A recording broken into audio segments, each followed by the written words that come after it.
晚安，大家好，新年快乐，新年快乐。Sama-sama dong dijawab dong. 新年快乐，新年快乐，恭喜发财，恭喜发财，万事如意，万事如意，身体健康，身体健康，年年有余，年年有余，大吉大利。大吉大利。 Yang artinya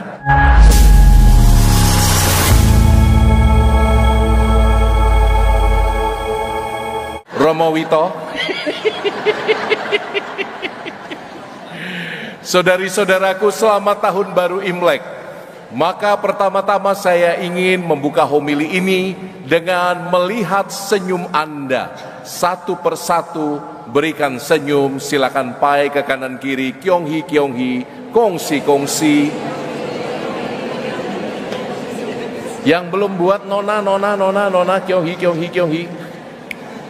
Hai, kyonghi kyonghi. Sudah semua? Sudah?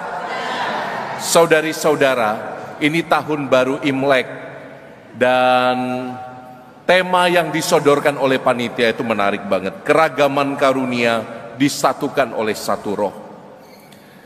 Memang ini tahun baru yang istimewa, itu sebabnya Romo datang jauh-jauh dari kota Palembang untuk ke Semarang berjumpa dengan Anda semua. Bukan karena saya orang Tionghoa saja, tapi karena memang Romo pernah mengalami juga pendidikan di Keuskupan Agung Semarang ini, di Yogyakarta cukup lama. Dan rindu merasakan lumpia Semarang.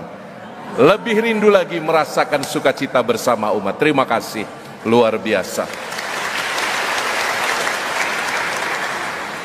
Padahal dulu sebagai orang Cina, saya itu malu sekali karena satu-satunya di seminari yang sipit.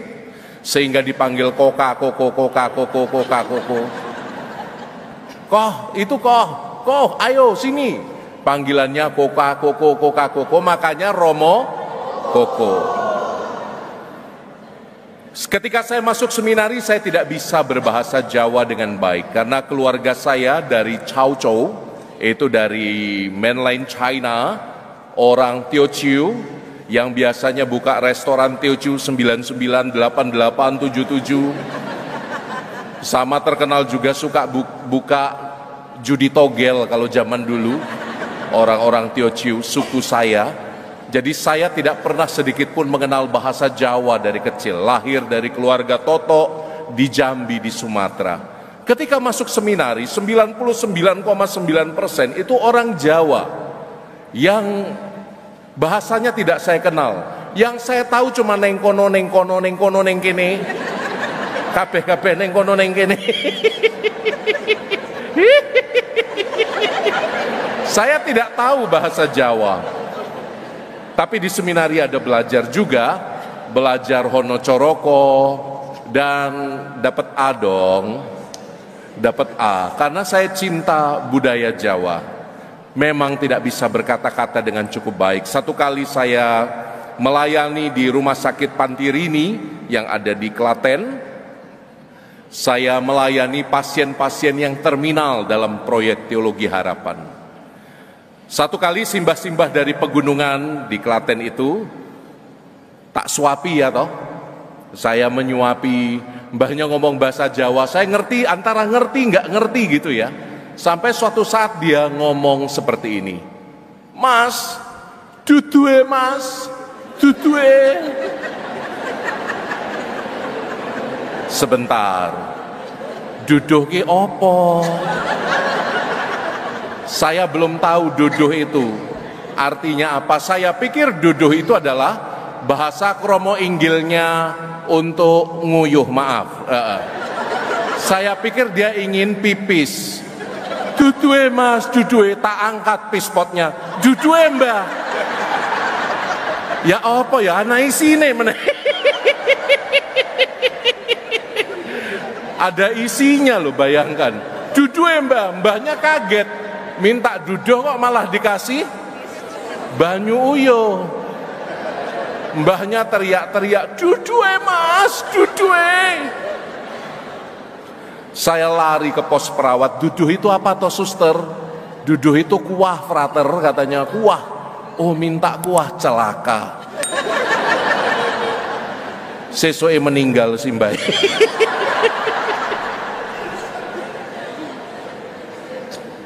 Itu pengalaman buruk yang pertama karena tidak mengerti. Pengalaman buruk saya yang kedua, ketika saya masih frater, saya dipercaya untuk memelihara kelinci menjadi seksi ternak. Karena sepanjang umur saya itu pedagang keluarga orang Chinese, biasa buka toko, jaga toko. Saya itu anak bos, sorry lah ya. Lah kok disuruh jadi ternak kelinci itu loh, saya kan nggak berbakat. Ya sudahlah, nggak apa-apa. Saya cari makan untuk kelinci-kelinci itu, tak ariti rumputnya. Lalu biasanya kalau musim kemarau di Jogja itu susah cari rumput. Paling banyak rumputnya di mana? Di kuburan. Jadi saya lompati satu-satu, permisi mbah, permisi. Lalu tak ariti rumputnya untuk kelinci-kelinci saya. Tapi ada satu momen yang membuat saya sakit hati. Kapan momennya?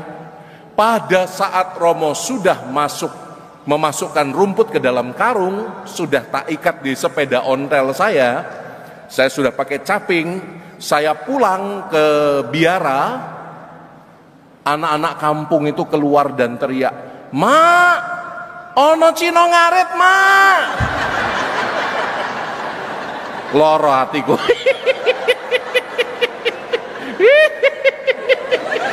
Parah.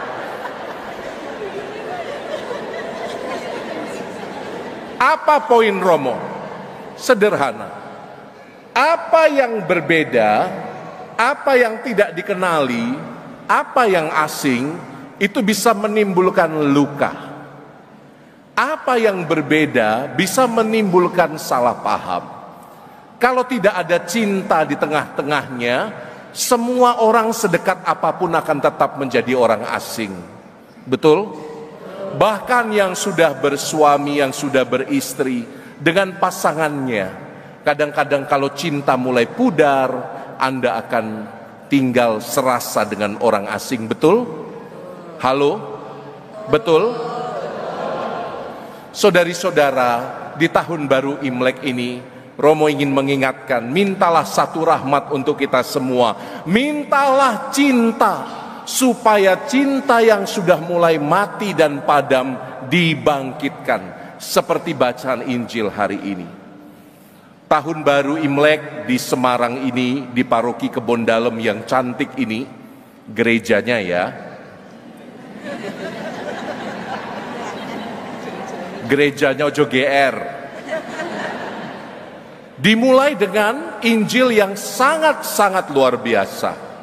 Hanya 3 kali dalam seluruh Injil ada mujizat Yesus membangkitkan orang mati. Salah satunya adalah yang kita dengar hari ini. Bacaan Injil yang kita dengar adalah tentang Yesus membangkitkan orang mati, pemuda, anak seorang janda di Nain, dari Lukas bab 7. Ini indah sekali, kenapa? Karena yang mulai duluan selalu Tuhan. Lihat, di sini tidak dikatakan bahwa ibu itu minta supaya anaknya dibangkitkan. Ini juga berbeda dari kisah putri Yairus. Kalau putrinya Yairus di Injil Markus bab 5 dikatakan bahwa ayahnya Yairus minta kepada Yesus supaya anaknya disembuhkan, bukan? Tapi Injil hari ini mau menegaskan sesuatu yang lain. Yesus dulu yang mulai karena hatinya berbelas kasih. Maka kalau Anda cinta mulai padam di tengah keluarga, kalau Anda pengharapan akan masa depan mulai padam karena ketakutan-ketakutan yang tidak beralasan, istilah orang muda sekarang OVT, apa itu OVT? Overthinking. Kalau Anda mulai dimakan oleh kecemasan yang tidak beralasan, yang tidak berdasar, ingat, Yesus selalu mulai lebih dulu menawarkan hatinya yang tergerak oleh belas kasih. Amin. Maka jangan takut memulai tahun yang baru ini. Jangan takut untuk melangkah. Jangan takut untuk mulai mencintai kembali. Jangan takut untuk menyalakan api cinta yang mulai padam. Karena apa? Tuhan Yesus selalu mulai lebih dulu. Amin. Halo, amin. Maka kembalilah pada Tuhan Yesus. Kalau mulai Anda merasa hidup terlalu berat, Anda mulai merasa pasangan terlalu berat, anak terlalu berat, bobot badan Anda terlalu berat, kembali pada Yesus. Katakan, Tuhan, nyalakan kembali cintaku. Tuhan, hidupkan kembali cintaku. Tuhan, berbelas kasihlah. Saudari-saudaraku, ingatlah, tidak ada orang yang sempurna di dunia ini. Justru yang paling sering menyakiti hati Anda adalah orang-orang yang mencintai Anda dan yang Anda cintai. Itu yang paling berpotensi melukai hatimu. Tapi tidak ada orang yang sempurna di dunia ini, bukan? Gak ada yang sempurna di dunia ini. Coba lihat kanan kiri Anda. Sempurna gak mereka? Sempurna gak? Sempurna gak? Kita mulai dari giginya, sempurna gak? Kita mulai dari senyumnya, sempurna gak? Tidak, banyak kekurangan. Bukan hanya fisik, tapi juga mental, batin. Maka tidak ada orang yang sempurna di dunia ini. Semoga Anda mulai tahun yang baru ini dengan kesadaran bahwa orang lain itu tidak sempurna. Maka aku tidak boleh menuntut. Romo sudah pernah cerita, bukan? Suatu kali ketika saya bertugas di asrama putra, salah satu putra asrama itu mengambil pisau roti Romo yang ada gerigi-gerigi itu. Tahu kan pisau roti? Dia itu garuk jempol kakinya pakai pisau roti Romo itu loh. Karena ada kutu air di tengah itu. Luar biasa ya. Digaruk pakai pisau roti Romo. Saya lihat kan jijik ya. Saya langsung marah dong. Nak, otakmu loh nak, di mana nak? Itu loh alat makan para pastor kamu pakai untuk nggaruk-nggaruk sikilmu itu. Nalarmu di mana? Karena anak ini ketakutan melihat saya sudah mukanya merah padam. Enggak Romo, ini saya bersihkan Romo, dibersihkan pakai kain pel. Aduh. Sudah kena kakinya, kena kain bekas pel. Waktu saya mau marahin dia, kamu itu loh. Roh Kudus bersuara di balik kepala saya, Romo, aku belum selesai dengan anak ini. Anak ini masih muda, dia masih punya hak untuk berbuat salah. Wah, langsung mak teratap saya. Langsung saya diam. Oh iya Tuhan, saya nggak boleh marah sama anak ini. Dia masih muda, Tuhan belum selesai dengan hidupnya. Dia masih punya kesempatan untuk belajar dari kesalahan. Lalu tak bilangi dengan lembut, karena amarah saya sudah hilang. Ya sudah nak, sekarang pisaunya dibersihkan. Dia angkat pisau itu bersama pisau-pisau lain. Disitulah bodohnya Romo. Karena apa? Saya nggak tahu pisau mana yang dia pakai, kecampur sama pisau-pisau lain. Selama 1 minggu Romo nggak makan roti guys. Saya diam, tapi saya nggak cerita kepada Romo-Romo lain. Jadi Romo lain itu makan roti enak gitu ya. Enak Romo, enak kata dia. Butternya ada krimi-krimi gitu nggak Romo? Ada rasa-rasa mushroom, jamur-jamur. Enggak katanya. Saudari-saudaraku yang diberkati Tuhan, mulailah kesadaran tahun baru ini dengan meyakini tidak ada orang sempurna di dunia ini. Maka jangan menuntut orang lain yo. Jangan banyak menuntut orang lain. Coba tunjuk sebelah kanan Anda, kalau itu pasanganmu pegang hidungnya, engkau tidak sempurna. Katakan, engkau tidak sempurna. Kalau itu temanmu, anakmu, boleh kamu pegang batang hidungnya, kamu tidak sempurna. Katakan. Wah, dijejel-jejel ya, kamu tidak sempurna. Saya tidak sempurna. Katakan 1, 2, 3. Tuhan belum selesai dengan diriku. Anda pasti lapar. Tuhan belum selesai dengan diriku. Tuhan belum selesai dengan dirimu. Jadi daripada marah lalu api cinta padam, lebih baik kita tersenyum. Oh iya, Tuhan belum selesai dengan dirinya. Indah sekali ya hidup ini ya. Maka gunakanlah kacamata gandum. Jangan kacamata ilalang yang dilihat ilalang terus. Yang elek-elek terus yang dilihat. Walaupun berbeda, walaupun Anda itu punya banyak kekurangan, itu bukan jadi alasan untuk membenci satu sama lain. Kita pakai kacamata gandum, lihatlah hanya yang positif, hanya yang baik. Nah, sekarang supaya Anda tidak lupa dengan homili Romo, saya minta Anda keluarkan HP Anda. Buatlah selfie yang paling cantik, yang paling manis. Saya kasih angpau untuk 3 orang yang beruntung. Ambillah foto, selfie sendiri aja yang paling manis. 3 orang yang beruntung tunjukkan, langsung angkat yang mau lihat. Ya, kasih lihat Romo.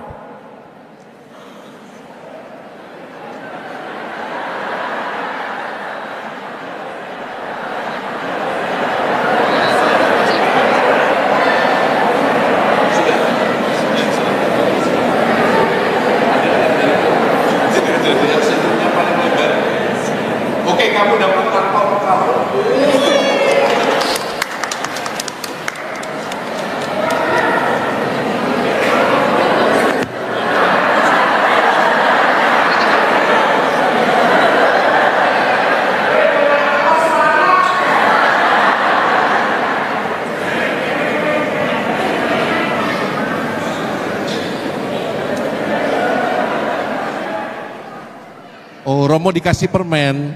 Iya. Pinter le nyogok supaya dapat angpau kamu ya. Ya, kamu dapat angpau yang kedua. Terakhir sekarang. Siapa yang mau? Oma, semangatnya boleh, tapi itu bukan selfie, Oma. Yang saya minta selfie. Wah, itu bagus sekali. Sudah? Tunjukkan yang buat, ya, tunjukkan tinggi. Yang buat selfie tinggi. Kok pada nggak buat ya Anda ya? Oke, sudah semua? Oh, bagus sekali. Yang ketiga adalah adik yang itu. Ya, yang diangkat ya. Nanti 3 orang ini setelah misa datang ke sakristi mendapatkan angpau dari Romo ya.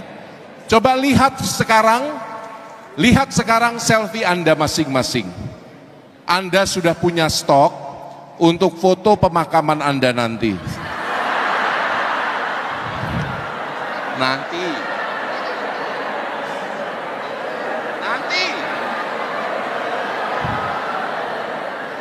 Jadi apa yang mau Romo ingatkan? Yang Romo ingin ingatkan, hidup itu terbatas usianya. Injil, kitab suci mengatakan usia kita 70 atau 80 jika kuat, betul? Romo lihat di sini banyak yang sepuh, yang sudah menjelang 70 angkat tangan. Tinggi, yang menjelang 70 tinggi. Tidak lama lagi ya. Maka hidupmu jangan diisi dengan ilalang. Ini tahun baru Imlek. Mulailah tahun baru ini dengan semangat syukur. Melihat bukan kelemahan orang lain. Melihat orang lain bukan sebagai musuh, tetapi sebagai sahabat dan teman. Bawa Yesus di dalam hidupmu. Bisa? Sekarang pegang kanan dan kirimu. Pegang tangan mereka. Pegang, tidak usah ngerekam pakai HP. Kamu nanti tidak masuk surga loh, saya ngerekam ya. Ayo, pateni, ayo dimatikan dulu HP-nya AI, ibu-ibu ya. Sebelum Anda dimatikan Tuhan, ayo. Mbok tidak usah ngerekam, ayo. Sekarang pegang tangan kanan kiri. Pegangan. Kalau belum kenalan, sudah? Katakan, aku mau hidup di dalam Yesus. 1, 2, 3. Supaya cintaku bersinar. Supaya cintaku tidak mati.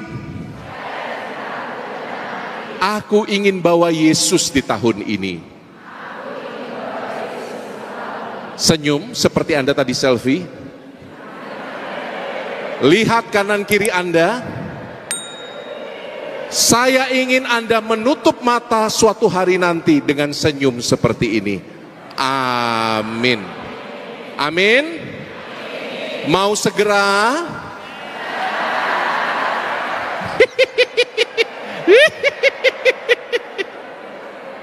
Dua poin dari homili Romo hari ini diingat-ingat. Satu, menjadi berbeda itu bukan alasan untuk membenci. Mari kita pakai kacamata gandum. Yang kedua, hidup itu singkat.